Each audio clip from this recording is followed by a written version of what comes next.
Western powers freeze the assets of several Chinese officials alleging human rights abuses against Uyghur Muslims. Beijing hits back at the EU with sanctions of its own. The US calls on Mexico and Guatemala to help stem migrant traffic. President Joe Biden coming under fire for a softer immigration policy that's led to a surge of attempted crossings. And thousands of Icelanders flock to see the volcanic eruption outside the capital Reykjavik. The rare arrival of the hot-glowing lava flow on the peninsula is the first time in centuries. Welcome to the France 24 newsroom in Paris. I'm Alexander Orcott. Now, in a coordinated move from Western nations, the US, EU, Britain and Canada have jointly imposed sanctions on Chinese officials for alleged human rights abuses against Uyghur Muslims in the Xinjiang province. These include travel bans and asset freezes. China immediately responded by issuing sanctions against 10 European individuals, including 5 MEPs. Wasim Korne has the latest. A war of words that's turned into a full-blown diplomatic spat between China and the West. In just a few hours this Monday, a volley of sanctions were fired, first by the European Union against China over human rights abuses committed against the Uyghur people. This package includes 4 individuals and 1 entity from China who have had an active role in the design and implementation of the Chinese policies in Xinjiang. The sanctions include an asset freeze and travel bans against 4 senior officials, the first sanctions against China since an arms embargo that came after the 1989 Tiananmen massacre. The UK and Canada decided to impose those same restrictions, followed by the US, who sanctioned 2 of the 4 officials targeted by the EU. As the West stood united, China struck back, issuing their own sanctions against 10 individuals and 4 entities, accusing them of harming the country's sovereignty and interests, as well as spreading lies and disinformation. 5 European members of parliament are among those who were blacklisted by China, including French MEP Raphael Glucksmann, who tweeted that he was proud to share the list with Europeans fighting for freedom and human dignity. So I'm on the Chinese sanction list, banned from entering China and from having contacts with Chinese officials or companies. All of this because I stand for Uyghurs and human rights. Let us be clear, these sanctions are my Medal of Honor. The fight continues. As the day drew to a close, the US, UK and Canada issued a joint statement saying evidence of Chinese repression was, quote, overwhelming.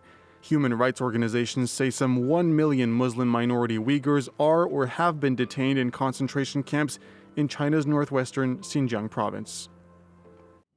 The United States, meanwhile, calling on Mexico and Guatemala to help stem migrant traffic. The Biden administration fending off criticism from both Republicans and Democrats for a migrant strategy that's led to a surge in people trying to make it across the border, particularly unaccompanied minors.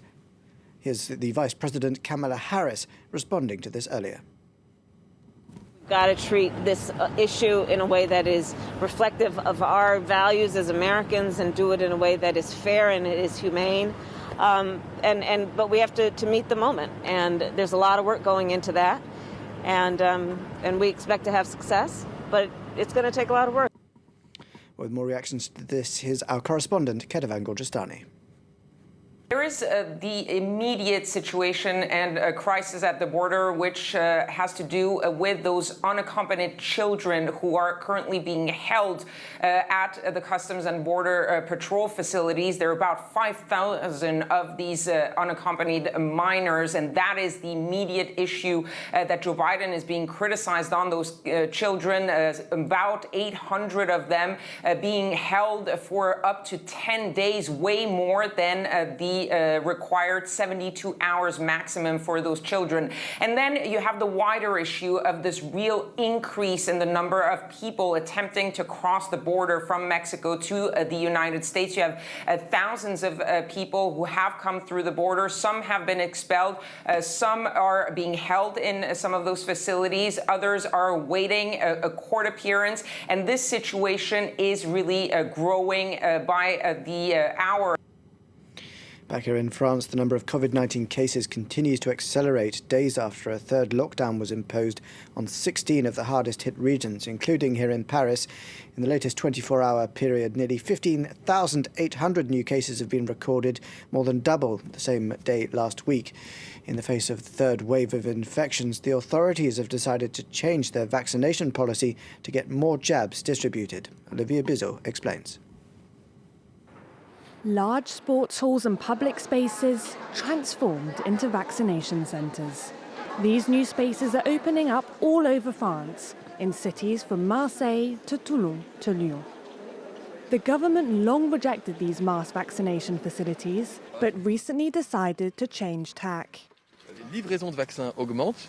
Ils augmentent même très fortement à partir de la fin du mois de mars et début d'avril. Et donc nous tenons prêts pour qu'à mesure que les doses arrivent sur le territoire, elles puissent être proposées aux Français le plus vite possible pour les protéger.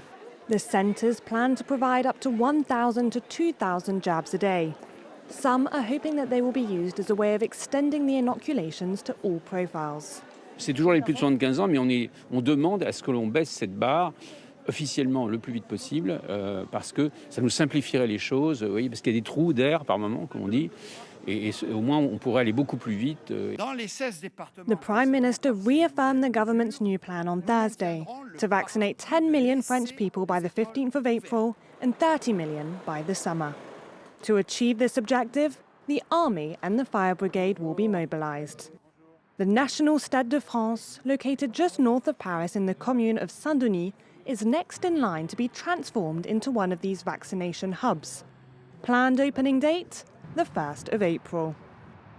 L'idée, c'est de réussir à faire 2000 personnes par jour sans créer de file d'attente, sans créer de lieu où les gens, finalement, y compris, prennent le risque de se contaminer. Et donc d'avoir une grande fluidité dans le dispositif. The government hopes to create 35 of these mass vaccination facilities by mid-April, in the areas worst affected by the pandemic.